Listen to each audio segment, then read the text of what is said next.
All right. Hello, everyone. Hello. Hi. Hello. Um, okay, I think we have everybody here because both Jens can't make it. So at what time is it? 7 o'clock on the dot, we will call the meeting to order. And I have to run off my phone because I'm in a different spot. But public hearings, I don't see anybody here for public hearings. So we will continue on. I don't have anything for the agenda or calendar, so I think we can continue unless anybody has anything. I think we're good. Warrants. I know Jen's not here to read them. I don't know if Caitlin did, or Trevor, do you have what you need? You have nothing. Yeah, Caitlin is terrific about getting them to me ahead of time, but either there aren't any this week or she just didn't get to it in time. That's all. Okay, so we're okay. Sorry. I can get those to Trevor. I can read them off, but it's going to be a little bit before I can do that. That's fine. All right, thank you. Totally fine. Any gifts? No. Okay. Grants? No. Okay. All right, so we'll keep going. Approval of the minutes from January 18th. Do we have any edits or a motion to approve? I move that we approve them.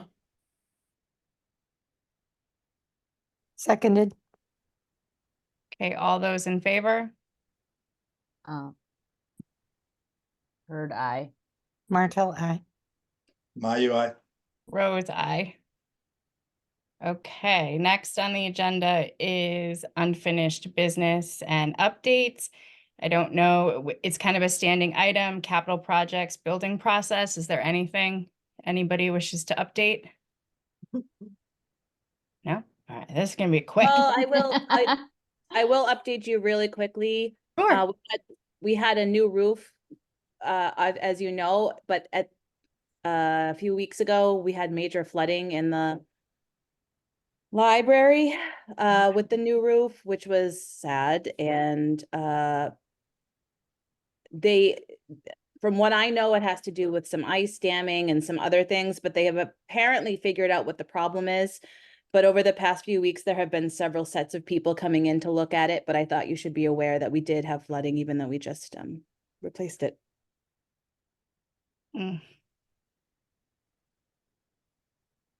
Okay. Julie, did you want to give an update on the superintendent search?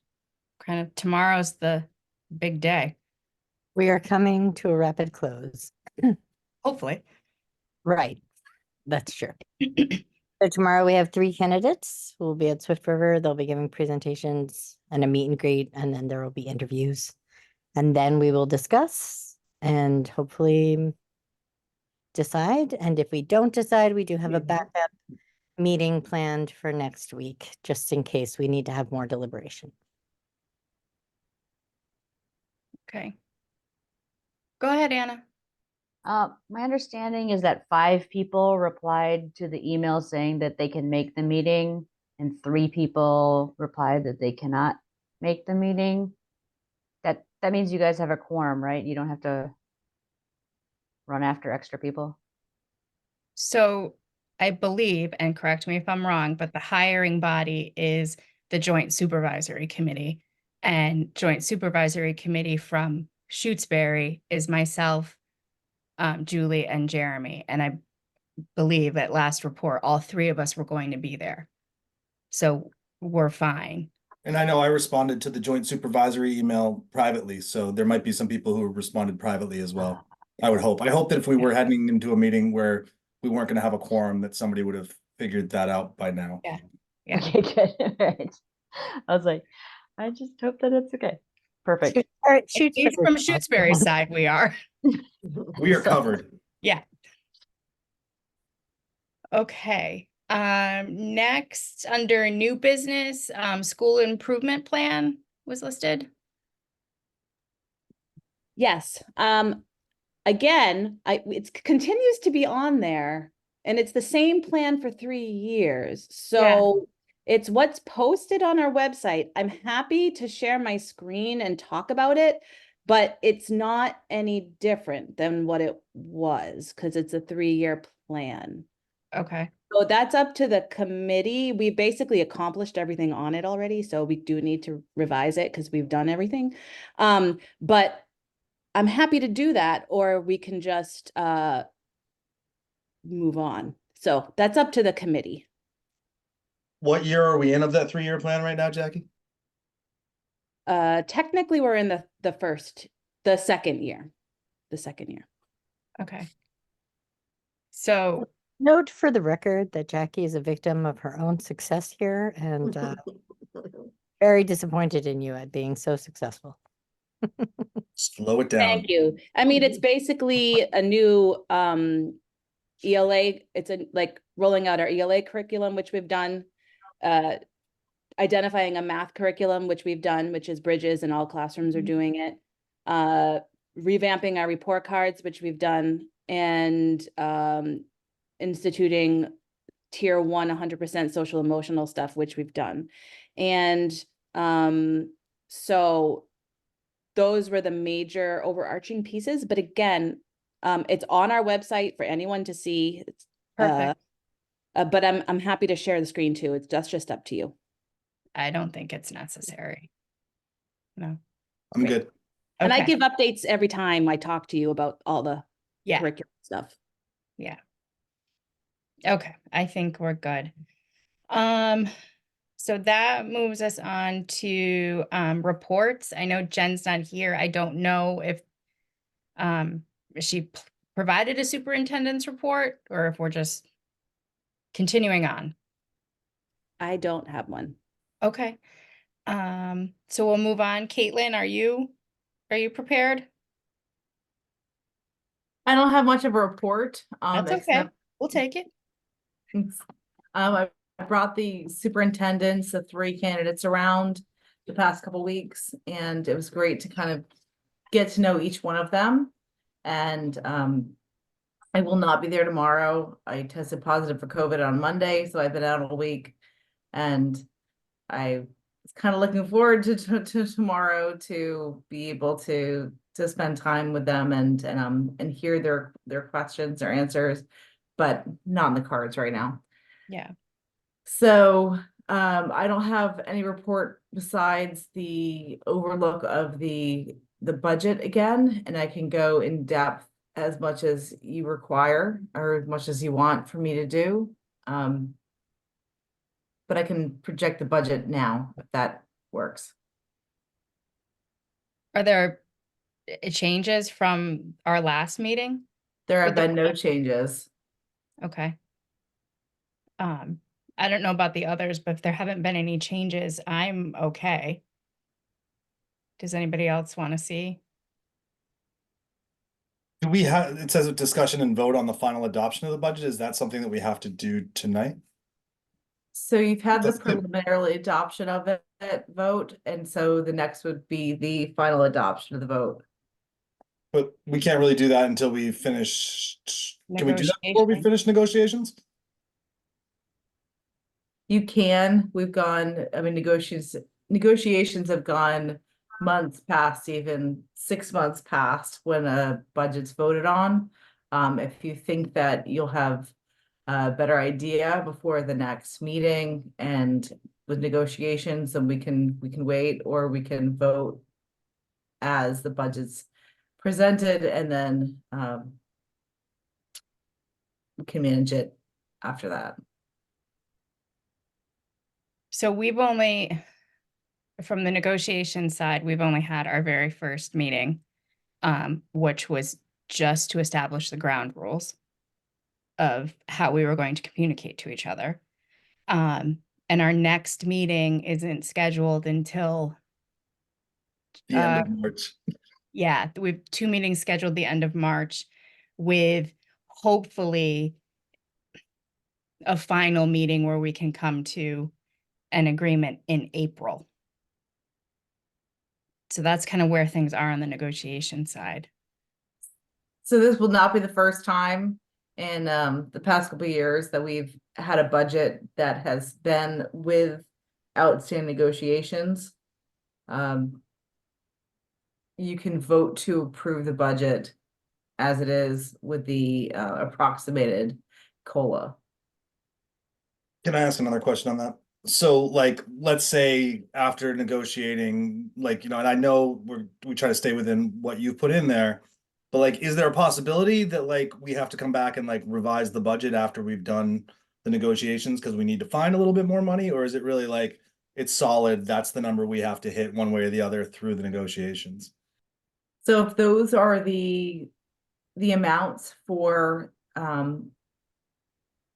those accounts, then they will stay after it's been approved by the school committee, approved by the town. You just overrun those accounts.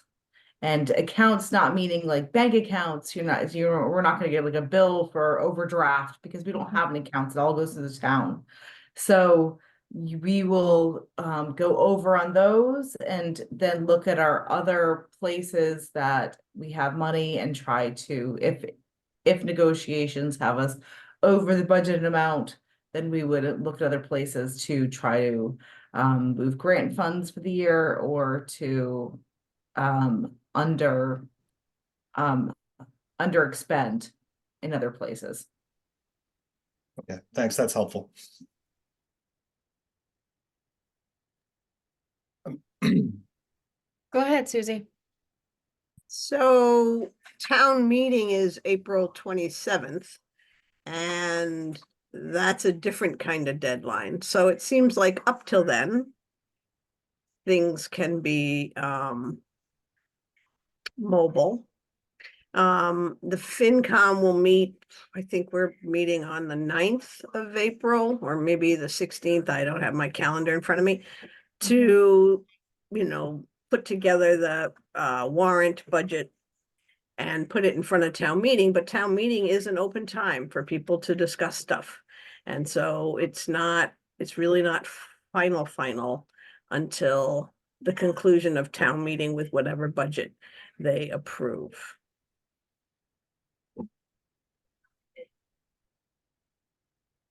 Okay. And then you can come back after.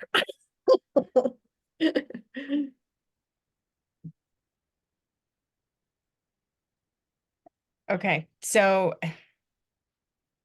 how does everybody, do we want to wait and keep this on the agenda, or does somebody want to make a motion to Jackie, go ahead. I just want to say, you're the committee, but there's really nothing else I can cut or do in that Oh, budget. no, we know. So like There's no room. it's not really gonna change on me and Caitlin's end because it really literally can't. So unless you've decided you don't want to support the school counselor position, which I really hope that's not the case, then there's like legit nothing. I don't see why you wouldn't just vote it because nothing can change really unless we cut some teachers or something. I feel like we came out of the FinCom meeting last week, 2 weeks ago, whenever it was, really like, I think everyone understood and heard why we need the school counselor position. And I think that like, the only thing that I would keep it open for was around the idea of negotiations and whether we could have a more clear picture of what the negotiations might add to it, like not take away from it. I think as far as like this being a done deal, like it's a done deal pending negotiations. Yeah.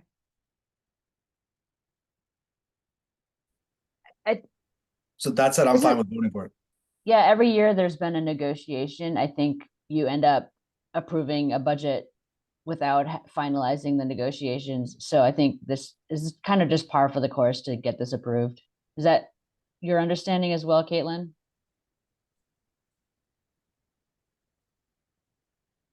Yes, it is. Okay. So I move to approve the budget. I'll second that. Okay, all those in favor? Heard aye. Marshall, I. My UI. Rose, I. Budget approved. Budget approved. Okay, Jackie, do you have a principal's report? Well, I'm just gonna keep it short and sweet. So we have report cards that are going out this week. And in that report card, just so you're aware, because I hope you don't get any emails that are people are upset, but I did put an attendance letter in. I made an attendance letter with a copy of our attendance policy. And that is going to any student that has 6 or more absences. And what I did in it is it basically just tells how many absences and how many tardies, but then I did add this paragraph that talks about the chronic absenteeism and what that means and what that would mean at this point in the year. And so there were 105 days from the day I measured it, which means that students that were at 10.5 days of absence would be considered chronically absent right now. And so my hope is that that people just kind of keep an eye on it and really, hopefully we don't have many people that are hitting 18 because as you know, the state did not like our percentage last year of chronic absenteeism. It's really hard because we have a very small amount of children. So, you know, even if 5 kids are labeled chronically absent, they don't like that. So that is going home. Now, my letter is a little more gentle than the policy because the policy is right from, I think we take most of it from the Mass Association of School Committees. Mhm. And in it, it talks about that the school has the right to contact DCF when students reach a certain amount of threshold of absence within a certain period of time. And when people read that, they get scared because it's scary. But you know, there's more nuance to it. It has to do with like maybe why they're out. If we don't know excuses, if they haven't been communicative with the school, if they're not responding to our outreach for making an attendance contract or an attendance meeting. So like it would never be just so you're aware in case someone contacts you, it would never be like surprise, the school filed on you for emotional for educational neglect because your kid's absent. There would have always been lots of effort made on the school to be able to have contact with that family before that was done. And oftentimes if we do file in general, we usually let the family know unless there's a safety issue that's going to happen. So just so you know, that is coming out. And we haven't done it since COVID because it felt really awkward to be talking about like making sure your kid comes to school when we were so crazy about having people not come to school if they had any symptoms for so many years. So this is the first round of it coming out. And I remember in the past, sometimes we get some people who are a little on edge from the policy, and I just wanted to bring that up. And then vacations coming up, and we're finishing up a lot of units, and we've done mid-year assessments on the students. And what happens then is we take all that data and we look at our intervention groupings and some of our instruction in the classroom, and we alter it to make sure we're giving the kids everything they need from the new data that we have mid-year.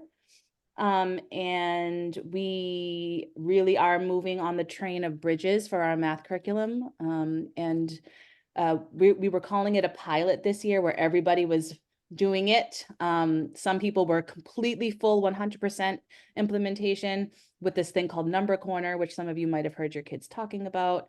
And the curriculum, some people were full in all of it. And then some people were trying out different units.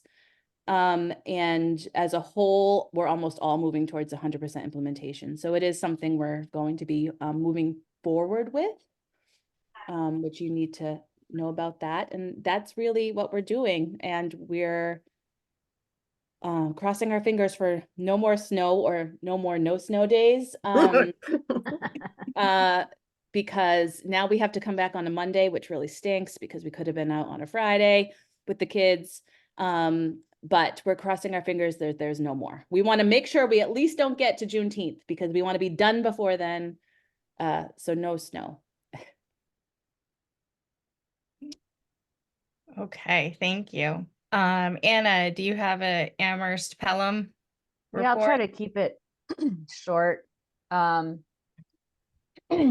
They are also working on budget things. The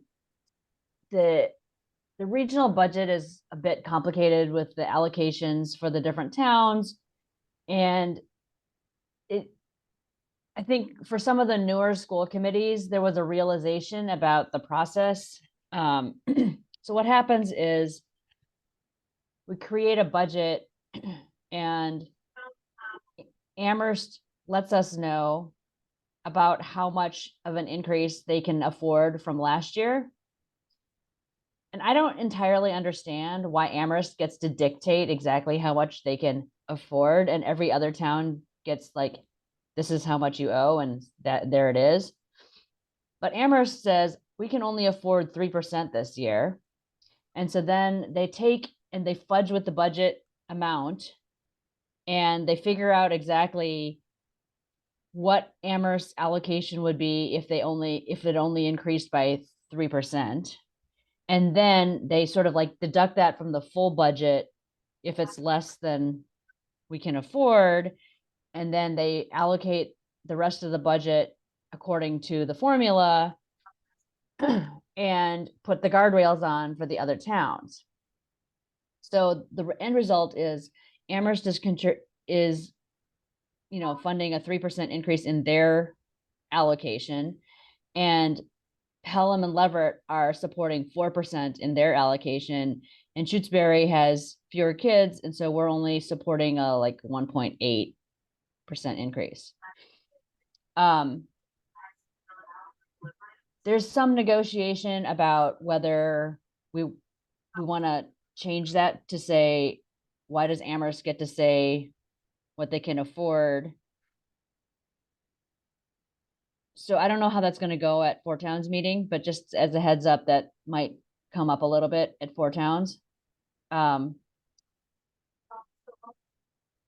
way I see it is if there's a small change in the way the formula goes, so if Amherst contributes more, or if the allocation is assigned prior to Amherst saying we can only afford 3%, Shutesbury's percentage will go up slightly, but it will come nowhere close to the 4%.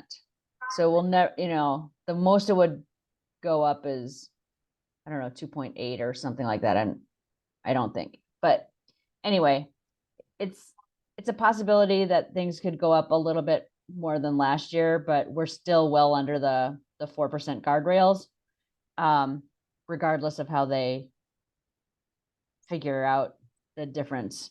I think the regional school district is going to be in a little bit of a tight spot this coming year because their negotiations were very expensive, and and so I think the district is going to have to find some places to cut, and so it's going to be a little painful regardless. So let's see. The superintendent search committee has been set. I think they're very close to having their first meeting, so they're way behind the joint to Union 28. So but the job has been posted, and I think that the applications are coming in and they should be closing really soon. So we should know how many applicants we have fairly soon. There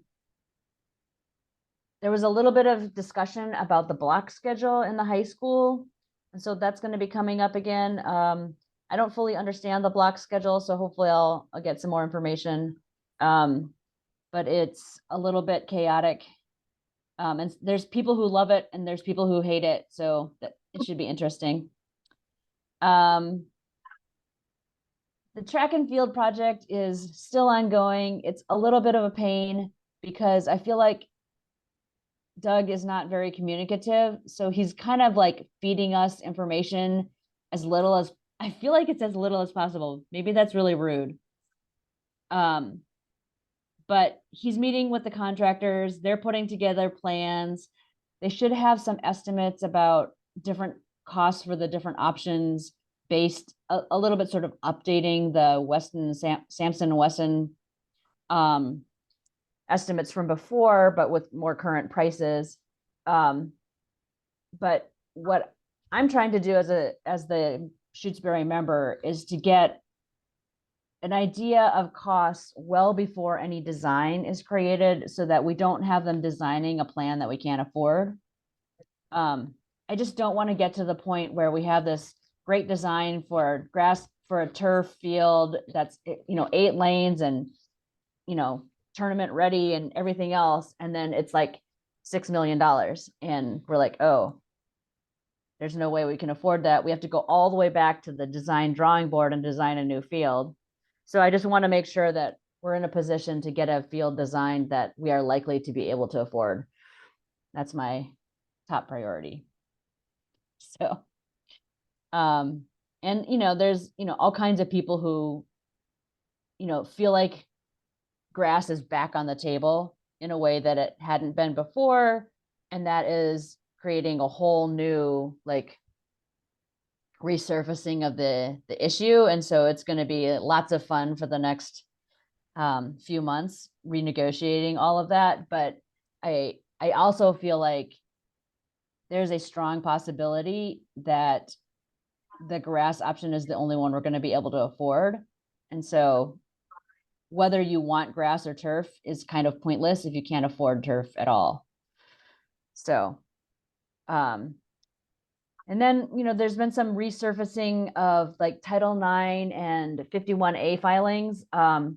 So the Title IX, there's been some like rumors around findings from the Title IX report, so that it is, you get the report and then it gets sent to the principal, and then the principal determines whether there's been misconduct.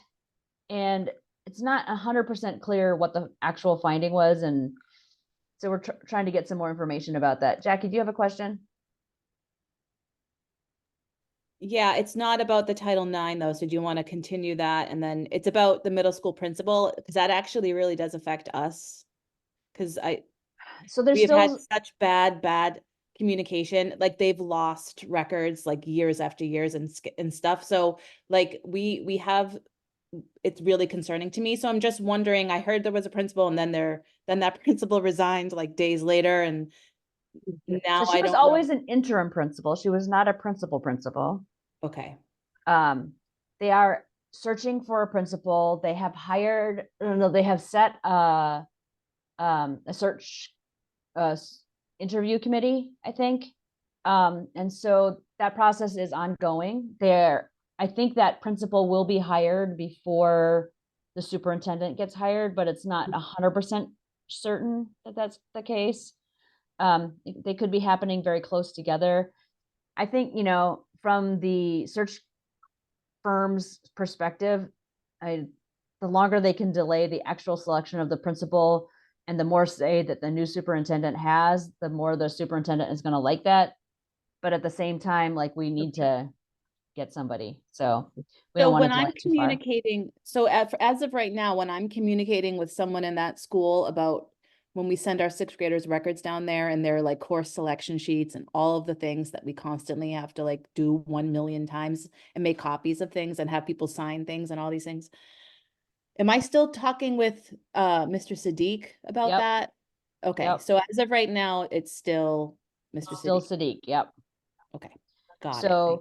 So momentarily it was someone else for like 10 seconds, and then it wasn't. And they didn't have a backup plan. So yeah, did you get the full report on what happened with that? Yes. Everyone? Well, Yeah. I read an article. Yeah. Yeah. So they selected someone.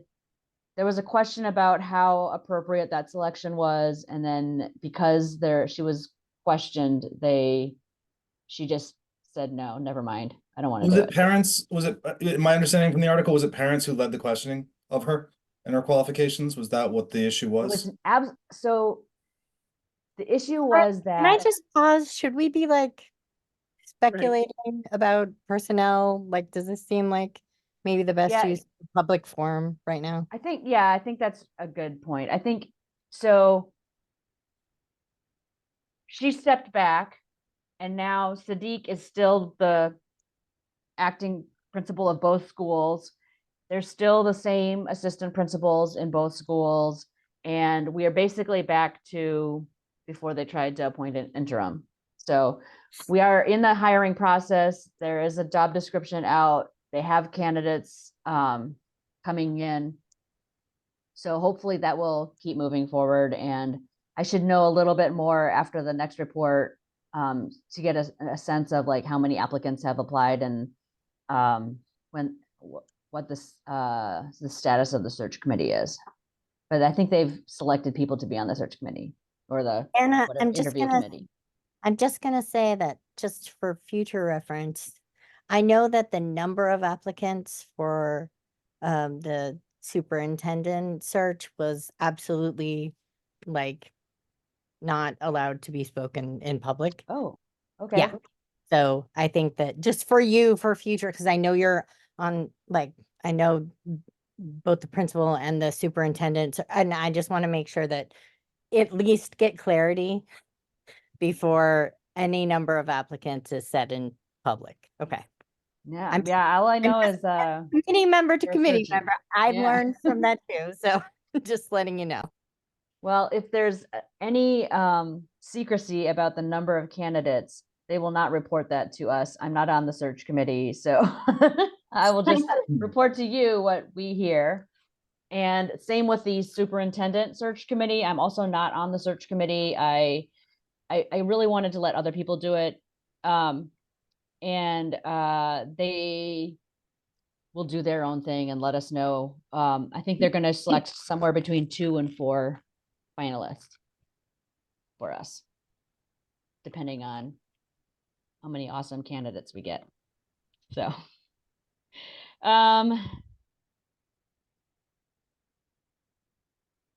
I think we're doing some policy work, but nothing dramatic. I think that's about it. That was long. Sorry, Jeremy. Yeah, I guess I'm just kind of curious if there's any talk on, I know the school committee's kind of reconstituted and whatever, but obviously like it's sort of been a dysfunctional mess down there for a while right now. And I'm just wondering if there's any talk about how to kind of like right the ship and kind of long range planning about how we're gonna kind of, I mean, especially improve communication, improve like just the culture of the climate that's kind of gone on here now for the last almost year. Is that something that is on the agenda or on the horizon? For the school committee or for the school? I mean, like from the school committee, just, you know, I mean, I assume it's a concern of the school committees. I just don't know if there's any. I mean, I guess that's not really, maybe it's not a really, that's not probably an easy question to answer. I just like, it seems like between the principal, it just seems like there's a lot of things that just keep kind of happening that aren't exactly instilling public faith in the. Yeah, so I mean, obviously the school committee wants to build public faith in the process. There's some things that we feel like we're doing great on, and then we get a complaint that some community member thinks that was a terrible, horrible thing that we just did. And so that's a little hard. I think there's always going to be disagreement within the school committee. You're never going to get a school committee where everybody agrees on everything. And so you just have to understand that not most votes are not going to be unanimous, especially with that diverse of a group. I think we're really lucky here in Shutesbury that we can just move forward and talk nicely and agree and just keep moving. But so for whatever reason, everything is a controversy in the regional school committee, and we just have to do our best to build consensus where we can, I think. it's hard, you know. Well you want- stated. I was gonna say, here, Anna, like, you really want to try to get things done and improve the situation and like make small changes. And it's really hard because, you know, you have one chair who gets to decide a lot of like what gets discussed, and how things get framed and who gets to provide information. And then you know, the election was installed people who, you know, in some areas they're like, everybody wants to make sure the kids are safe and cared for and learning. That's not a question. But sort of like the periphery is all a big, huge controversy, and it's tough. I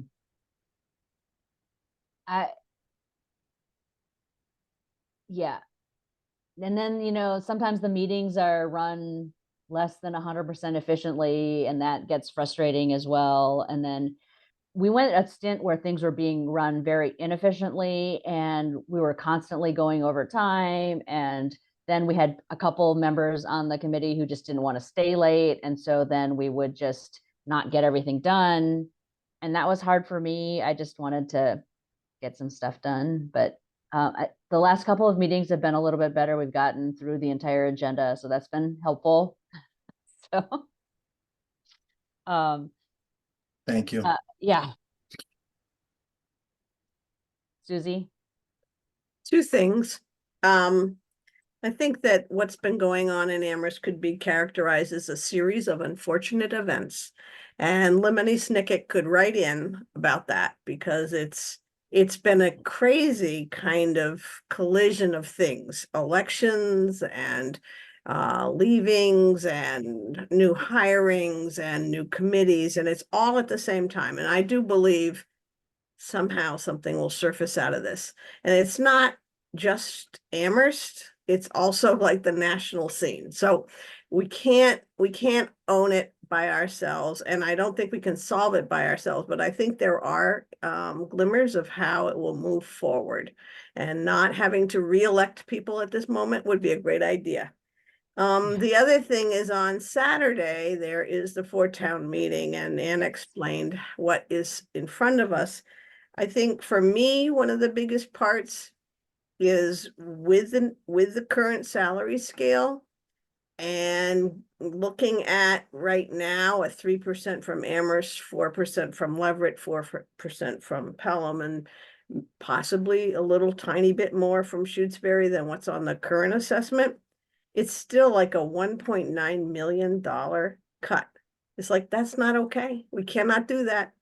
And the state sent out the cherry sheet from the governor, which is the preliminary one of the three. And there was Amherst does not qualify for Student Opportunity Act, which is where a lot of the money's going. And a lot of the money's overdue there. And so it's looking at like $8,000 difference in Chapter 70 for Shutesbury. It's like, that's not okay. That's not going to cut it. I was at the meeting with Aaron Saunders on Monday, and he was saying that, yes, the Student Opportunity Act is taking up most of that kind of funding for Chapter 70, but the legislature views themselves as making surgical increases in small sort of political areas. So rural aid is one of their responses to the Student Opportunity Act not increasing Chapter 70. So it's like, I don't know. I think you should tell us that that's how it's going. And there's some Chapter 90 extra aid on roads. That's how the state is funneling money in certain ways. So I'm talking to the FinCom about putting up a chart of where money is coming in, because we can tell you where it's not coming in. And Amherst is not sort of hitting rural aid. It's not hitting Student Opportunity Act. And 1.9 is way, way, way too high. So it'll be interesting to see. Doug is a pretty knowledgeable guy, and I believe he's going to tell us everything he can. But of course, we're early in the process, and I don't believe there's some kind of cavalry in the Ways and Means Committee that's coming out for us. And I don't know what they can show us on Saturday, but I would encourage people to pay attention to this juncture. And you know, I feel like this is true for the Shutesbury budget. We need parents to understand where we're at, what needs to be supported, whether it's increasing the tax levy beyond 2.5, or really that's it. I don't know that there's anything else. But I am, you know, on the finance committee, we're looking at the funding that Aaron is saying is just the surgical strike from the legislature to help us. So we have to understand what they think the pieces are. We have to lobby our legislators, and we have to tell them why this isn't working. The wage issue is all across this country right now. Maybe the yin to that yang is that people's wages are going up, so maybe they should be ready to pay more taxes. I don't know, but it feels like a conundrum with lots of pieces. And for some reason, Amherst sort of hit the wrong stride, and they're really being nailed by it. But I notice, if I listen to the news right now, mental health is a big discussion, and I feel like Shutesbury has approached that really assertively, and that is the defense for the budget, and we should undertake that. I But- agree, and I agree, and I think, Susie, you're right that we need more parents at town meeting to stand up for that, and I'm gonna need the committee's help with that, because it's kind of hard for me to organize them as the principal of a building being paid by the town. So if the committee is gonna really, like, when we're at town meeting, very rarely do I see a lot of parents, you know, it's not always parents of kids in the school at town meeting, and we really need them there to talk. And they all can talk about our social emotional program. And they've come out politically for other issues. They have to understand this is the time. And they have to understand that the solutions a town has are very limited. And so if it means going along with a different tax picture than what they've had, then that is what it is. So, you know, I am very pleased with the school. I think Jackie, you did a good job presenting to this finance committee about what is there, but it is beyond you and I and the committee. It is the parents that need to come in and say, these are very important. We'll pay more taxes if that's what it takes, because there is no other cavalry right now. And we'll be working at trying to engage everything we can to get through this time. It's kind of interesting to think about FY25, the one that's coming up, and if we approve this budget and the negotiations go over. Amherst met that year, but they're not meeting it this year. So I don't quite know how we get there, but that's because we're volunteers and we don't know, and we don't have a crystal ball. So we're all just trying hard, and I really want people to understand the importance of campaigning for what you have. And that's and I'm not on the finance committee. We've talked about, I am the person that visits these meetings, but I am not the advocate to the finance committee. But I can tell you, I'm committed as a finance committee member to try to find solutions to the problems that we all face, all the departments. And when I mentioned that The 2.5 brings in 152,000. And 155,000, and the school budget's 152,000. That's something to solve. And so y'all can help by letting people know what you're doing and what we're facing, all of us, and how you might solve it. And that's my soapbox.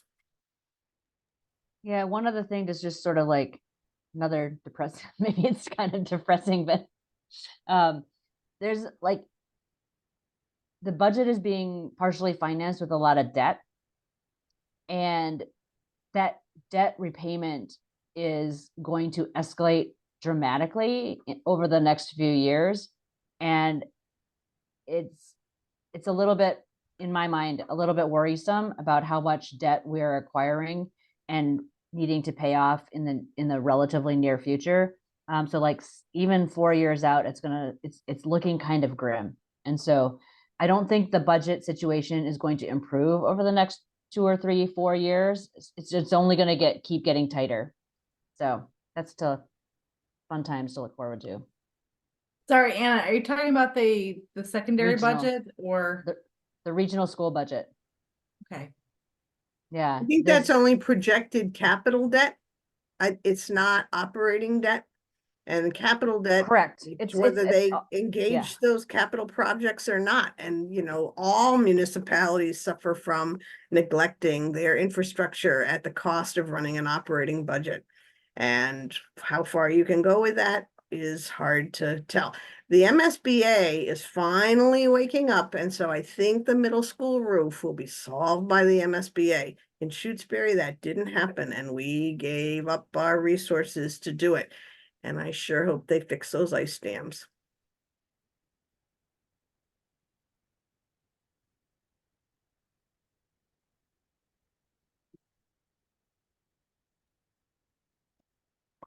Okay, done. anything more on from Ameren? Okay.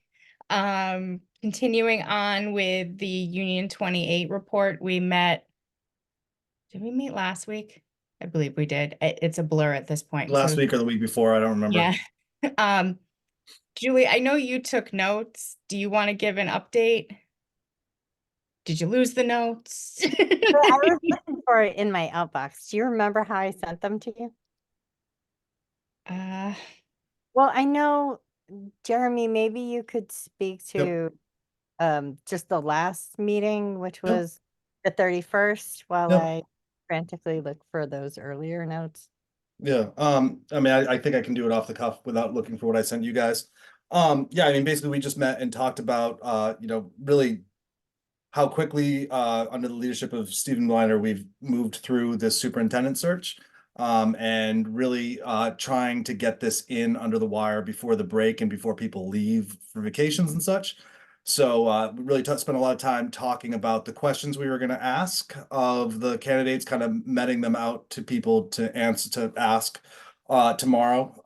It's going to be kind of a long haul of a meeting for those of us that are there, starting at like 4:15 or 4:30, but we're going to stay and try to get it all accomplished.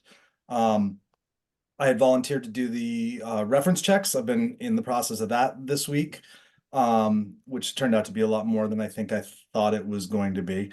Yeah, so basically we spent a lot of time going through the questions and going back over the superintendent rubric. And basically what we did is we looked at the questions that were not asked during the original search. And we kind of tried to tweak those to be things that we wanted. We left a couple spaces for central office staff to also kind of have their say on that. And the way the format's going to work is we're going to do interview questions with the first candidate, and then there'll be a half an hour like public meet and greet, and then we'll do interview questions with the second candidate. One of the things that I think is important for people to know is we have to ask the same questions of each candidate. So if we don't make it through to the 13th question with the first candidate, we can't ask the 13th question to the second candidate. And similarly, if it takes us longer, we've got to continue on and get through all of the questions that we asked the first candidate in order for it to be fair. And though anyone can attend, it's just the joint supervisory committee members who can be asking the questions and conducting the public interview. I think that was basically the gist of the whole 31st meeting.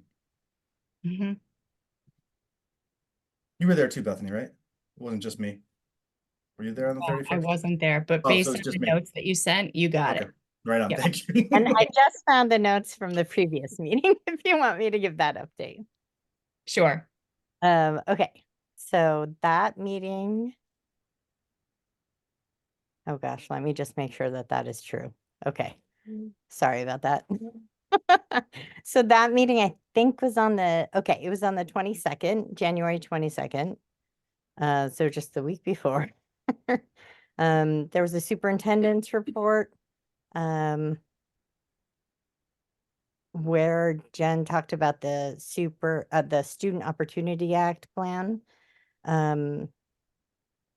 professional development, CNC Children's Closet, literacy walkthroughs, the structures around the chronic absenteeism structures more than just a change in accountability standards. Oh, so that was about how it is a bigger problem and not just numbers, like that there needs to be more understanding and discussion about like the whole context of that problem, and not that like schools should be penalized based on numbers, that it should be a discussion and there should be like more literate understanding of the whole situation. So, and that's coming from MASC. So from budget and personnel, we're talking about negotiating the new contract for the superintendent. Sorry, this is so long ago. I don't even know if I can really give a lot of context to it at this Becky point. too, and Beth Avitri, and they are gonna be the negotiating committee. Great job. High five. All right. So let's see. So for the superintendent search update, maybe there's actually a lot more new information, but I will say that the teams to do the site visits were Kelly Sullivan, Stephen Blinder, and Mark Fletchley. Jeremy already spoke about how he did the references. Go, Jeremy. The rest totally is out of date because it's just about how like Pam needed to set all the candidates many appointments. So 3 cheers for Pam, who did amazing work during this whole thing and really is the rock star of this entire show. So let's see.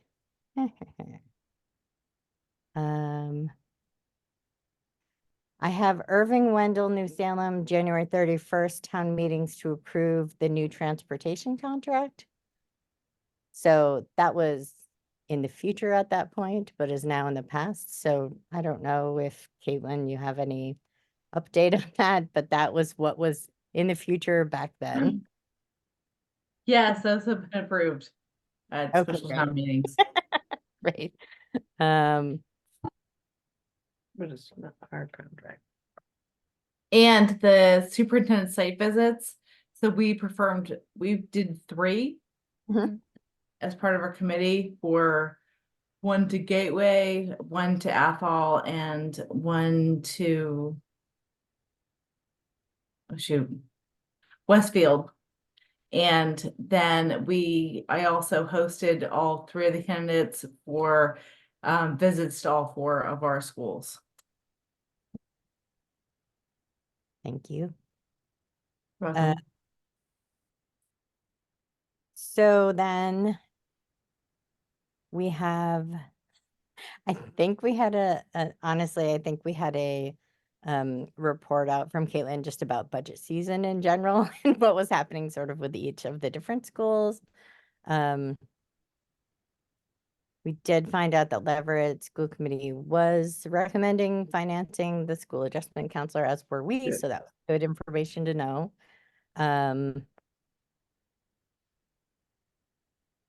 Transparency ahead of time is helpful. We were kind of just talking about like what the Shutesbury process is with having Susie here and how we try to, kind of be in constant contact about what's changing and what the reasons were for different things. And Susie's, going back and talking about that with her committee as well, so that there's nothing that's a surprise when anything comes out.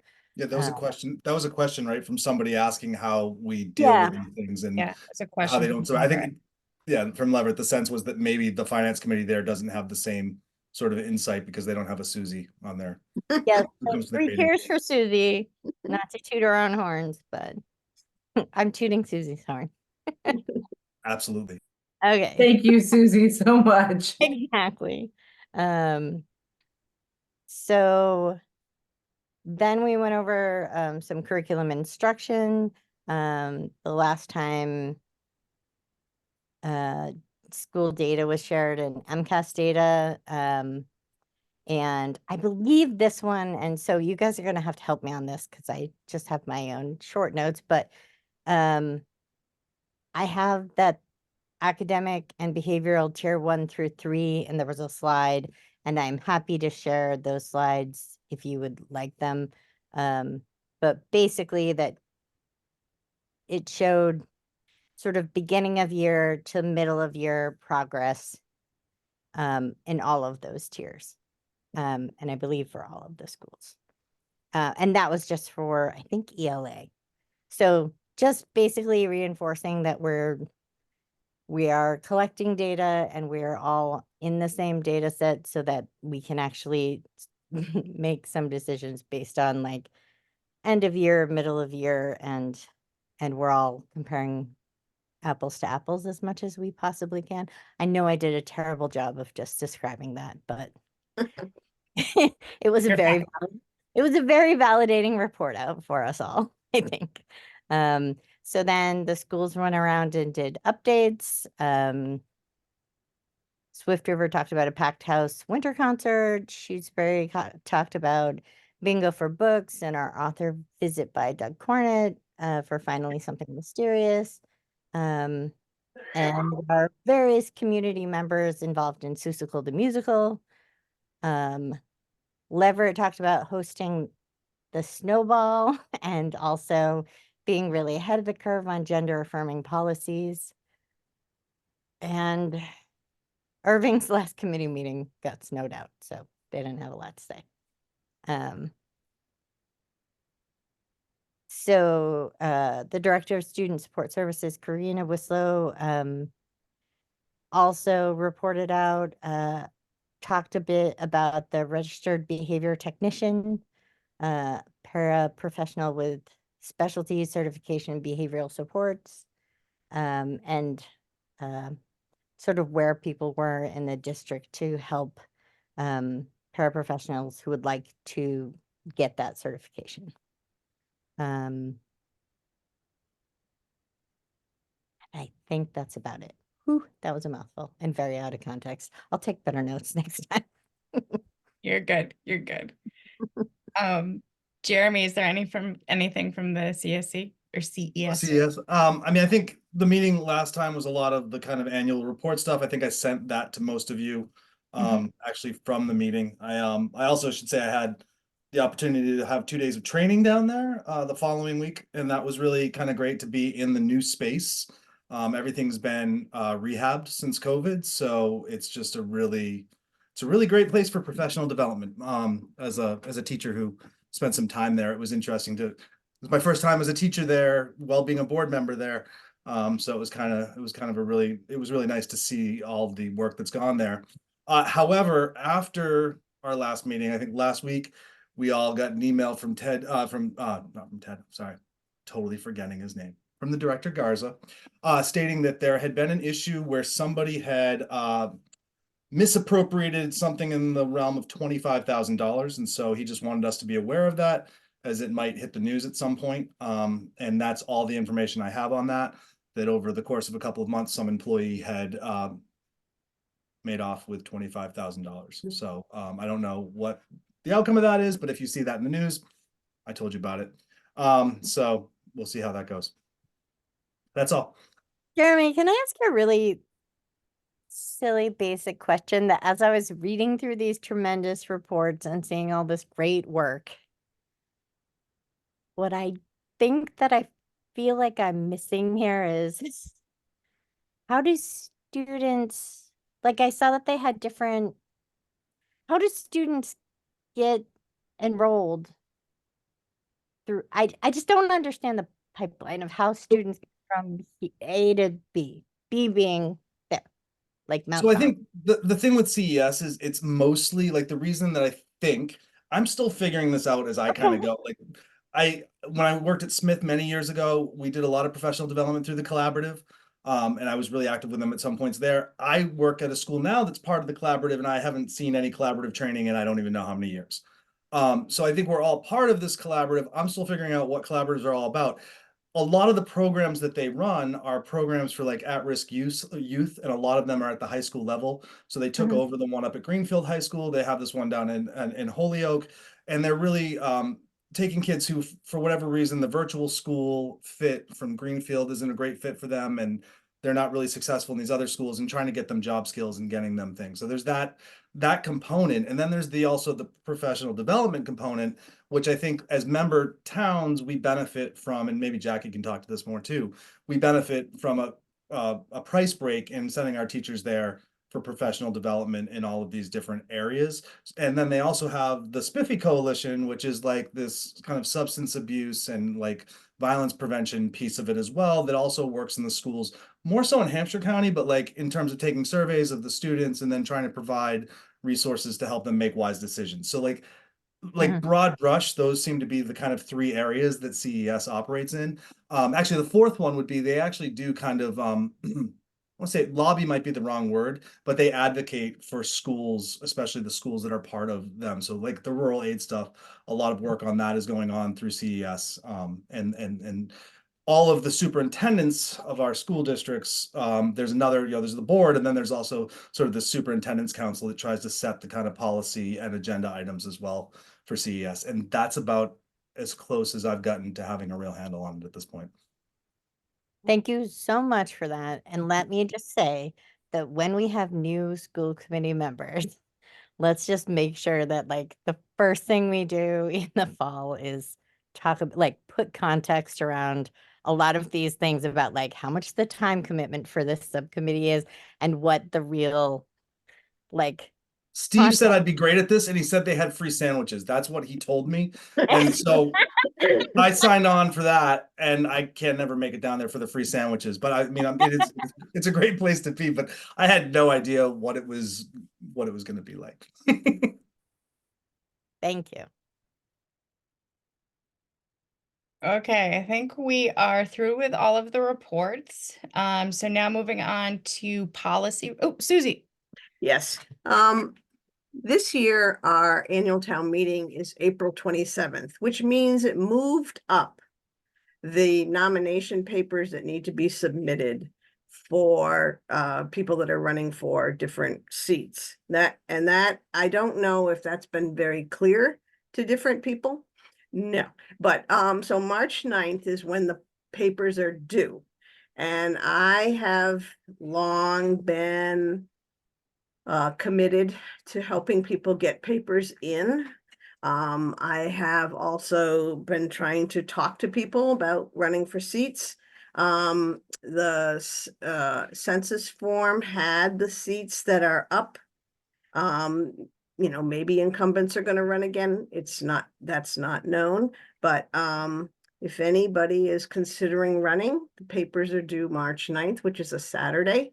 One handy dandy way to get 20 signatures is to go to the fire department breakfast, pancake breakfast, which is on March 9th. So that'd be the last moment.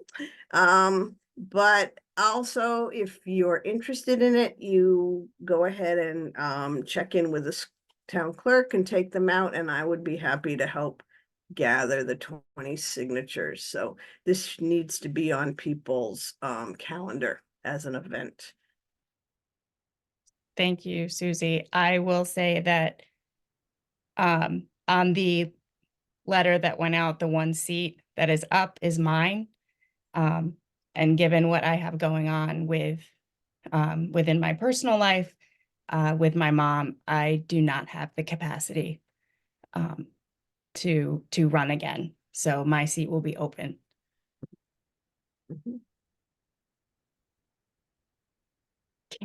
Sorry. Caitlin, do you have a comment question? Yeah, so I have the warrant amounts from earlier. But I feel like this is a poor time to bring them up. I'm gonna really miss you, Bethany. It's no, I appreciate that. But my mother has Alzheimer's, and um it's, you have to, you prioritize. Yeah. And right now the priority needs to be my mom. I understand. So I sent the warrants to Trevor. We have 3 AP warrants. One from January 23rd for $20,911.37. One from February 6th for $17,024.43.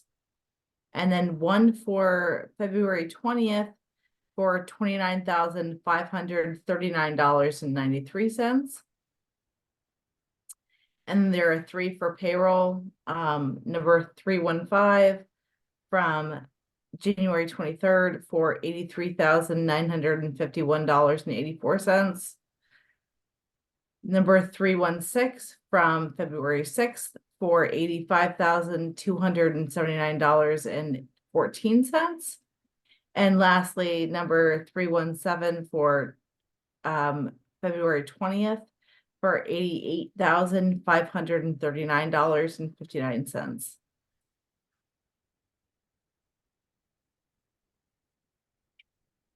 And that's it for warrants. Thank you. And Trevor, you're good? Perfect. Perfect. Okay. Anything else before we move on to policy review? Okay. So we have a final vote on, looks like 5 policies. So if I, Can we just say that the last couple of policy committee meetings we've had to cancel, we're planning a super extra long barn burner of a policy planning meeting next month. So we're doing like an hour long of policy planning so that we can review and make up that time. But just so, like, usually you see like first reading, second reading, final, there are a lot of stages, and right now you're just seeing one stage, and that's because we haven't met the last couple of times because they've needed to be canceled. so brace yourself going forward, because there'll be a bunch coming. That's right, winter is coming. Okay, so can I have a motion? Move that we accept or vote on the 5 policies that are up for a final vote. Is there? I think I second that. Okay, all those in favor? Heard I. Martell, I. My UI. Rose, aye. Okay, next we have on the agenda is the executive session. This will be standing on the agenda as we move forward with negotiations down the road, but I don't know that we need, I'm okay if we don't. Okay, Jeremy. I feel like the question I asked earlier is the only question I have right now, so yeah, I'm good. Okay. So just know that that'll be standing until we finalize negotiations in case we do need to go into executive session to discuss anything. So without anything else, I'll run through future business. So as Julie said, our next policy committee meeting is actually going to be an hour. So it'll be March 21st, starting at 6. We're booking that for an hour. And then that'll be followed by our school committee meeting on the 21st at 7. Joint supervisory is technically tomorrow with a possible date. I think it was February 20th. Yep. After that, if needed, we'll see how tomorrow goes. And then the other item is the for town meeting, which is Saturday. Right. I think that's everything for meetings right now. So unless anybody has anything else that they wish to discuss or we need to talk about, we can move for adjournment. I move that we adjourn. Second, Okay, all those in favor? third eye. Aye. Rose, aye. All right, thank you, everyone, and I will see, well, I'll see some of you tomorrow night. Bye, Bye, everyone. guys.